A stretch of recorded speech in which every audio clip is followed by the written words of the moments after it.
Bismillahirrahmanirrahim. Assalamualaikum warahmatullahi wabarakatuh. Alhamdulillah wa la ilaha illallah wa la haula wa la quwwata illa billah.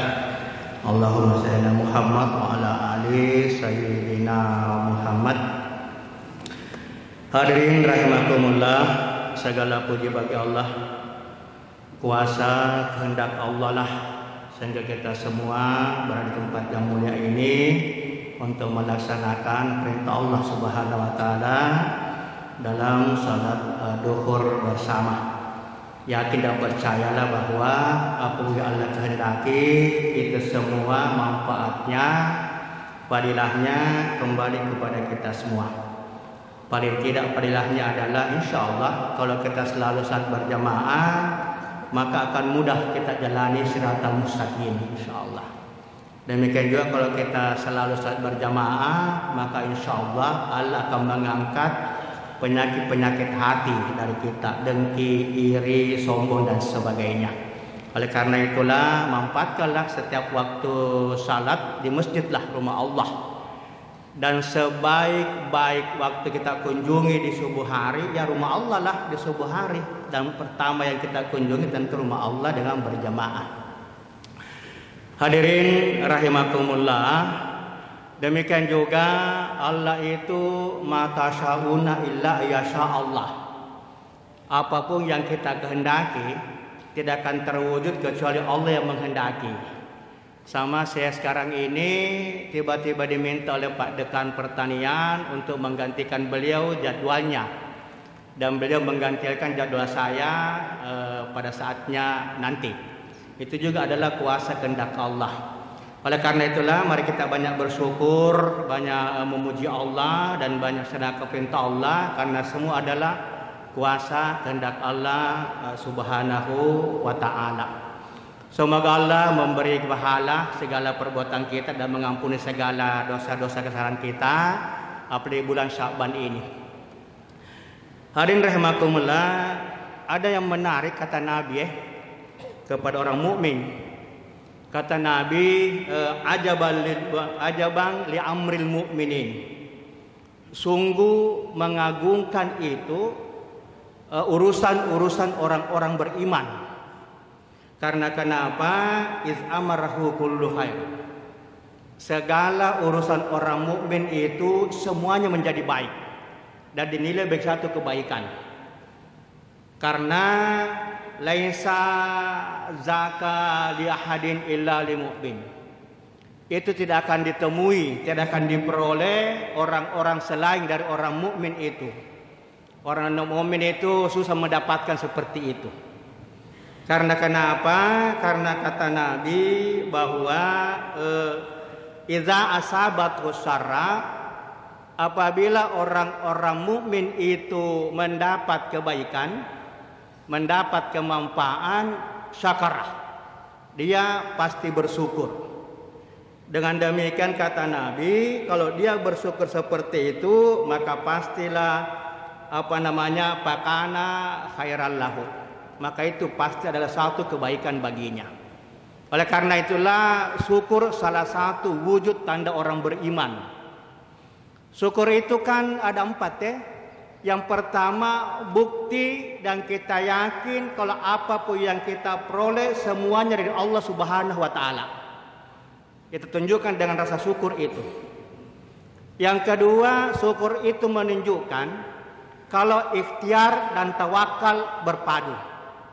Manusia memiliki sifat ikhtiari, berusaha, bekerja keras. Kalau dia menemukan sesuatu, mendapatkan sesuatu, dia yakin bahwa sesuatu adalah kudrah Allah, kuasa Allah. Sehingga syukur itu bukti adanya perpaduan antara ikhtiari dan tawakal kepada Allah Subhanahu wa taala. Oleh karena itu setiap kita memulai pekerjaan dibacalah Bismillahirrahmanirrahim. Dan kata ulama sangat sangat bagus kalau kita sempurnakan dalam Al-Qur'an itu.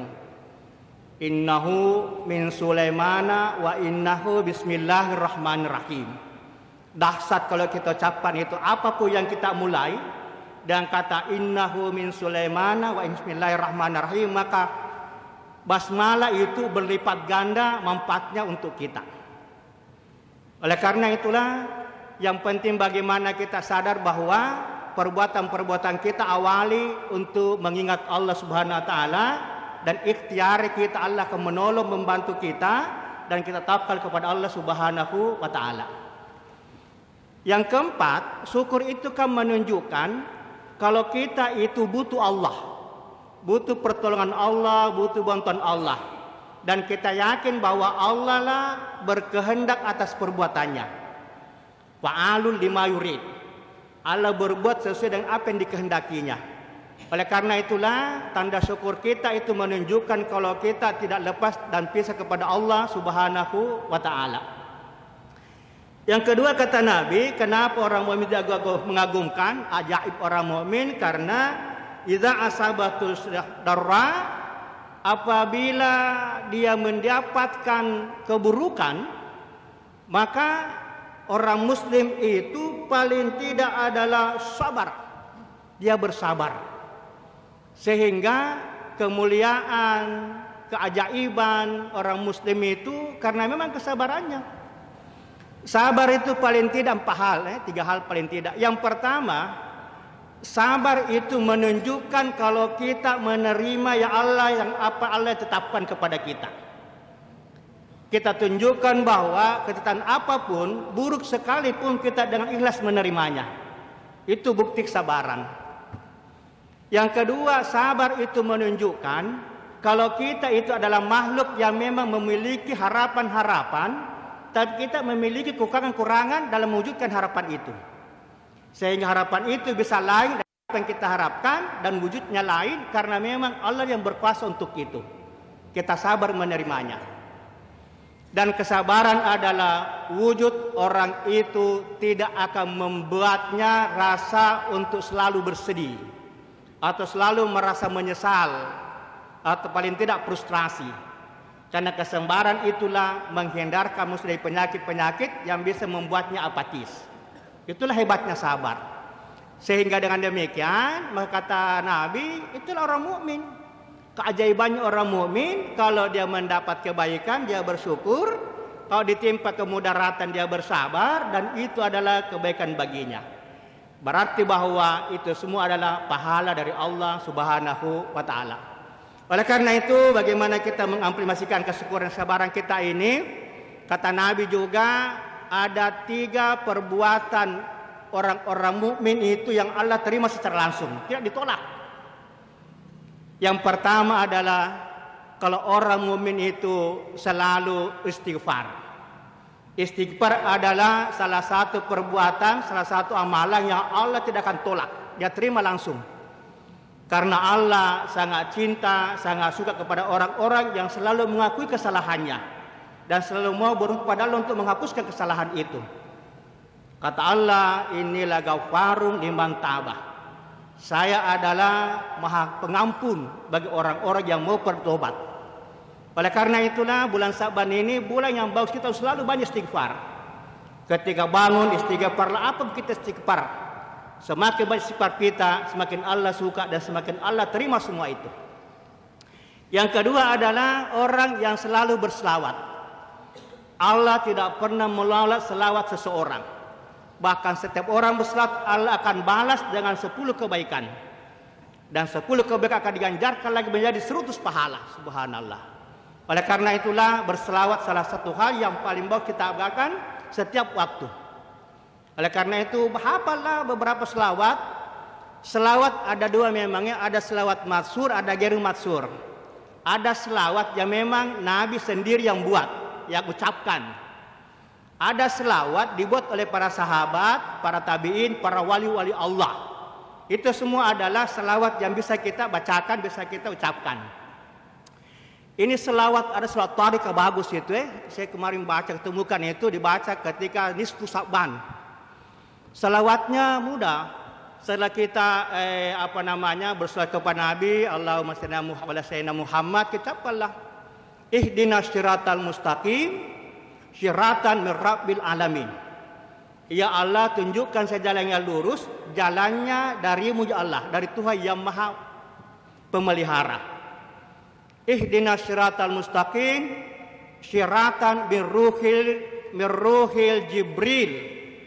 Ya Allah, tunjukkan jalannya sebagai jalannya ruh Jibril atau malaikat ruh atau Jibril. Ada juga syiratal anbiya wal mursalin. Ya Allah, tunjukkan saya jalannya para rasul-rasul dan para nabi-nabi. Syiratal auliya, para aulia. Dan banyak lagi yang kita minta dengan selawat. Karena selawat itu yang dibuat oleh para sahabat, oleh para tabi'in adalah doa yang diawali dengan selawat. Sehingga disebutlah selawat. Nggak biasa apa nama, tapi itu doa. Artinya Nabi itu sebagai wasilah yang utama untuk sampai doa kita kepada Allah Subhanahu wa Ta'ala. Oleh karena itu saya juga kemarin saya kasih tahu ada teman Pak Kiai siapa namanya lupa lagi. Buat saya ini Pak Kiai, dia makurat tidur, selalu susah tidur kalau malam. Bilang Pak Kiai bagus itu tandanya Allah sayang kepada kamu, sebab kamu selalu ingat kepada Allah kalau bangun. Jadi bagusnya gini, setiap kau sudah bangun, ketika kamu ke tempat tidur baca ayat Allah itu. Innallaha wa malaikatahu yusalluna 'alan nabi ya ayyuhallazina amanu sallimu taslima. Baru baca selawat. Seperti itu subhanallah. Begitu sudah bangun, pipis apa langsung tidur, baca itu 2-3 kali, hilang. Saya biasa baca ayat, tidak sampai ayat sudah tertidur. Subhanallah. Itu rahmat. Artinya rahmat itu adalah Allah berikan kepada seseorang yang boleh jadi tidak sama dengan orang yang lain. Tetapi kalau kita banyak membiasakan membuka rahmat Allah, maka insya Allah Allah akan beri rahmat itu.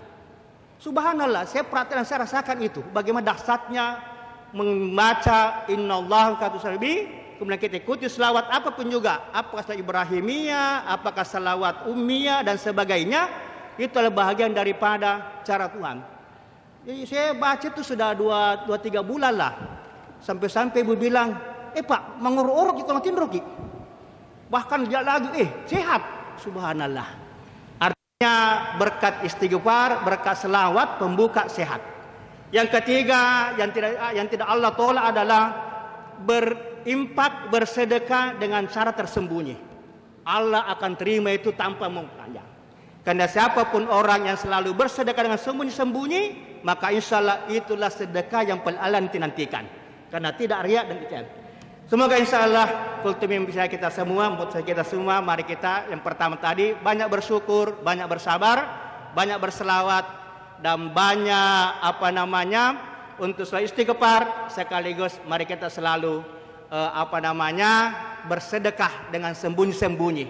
Tidak perlu riak karena sembunyi itulah yang Allah tidak pernah tolak dan Allah simpan buat kita. Kata Pak Bambang, salah satu dia share tadi pagi, bahwa Allah selalu menunggu sedekah-sedekah yang tersembunyi. Subhanallah. Assalamualaikum warahmatullahi wabarakatuh.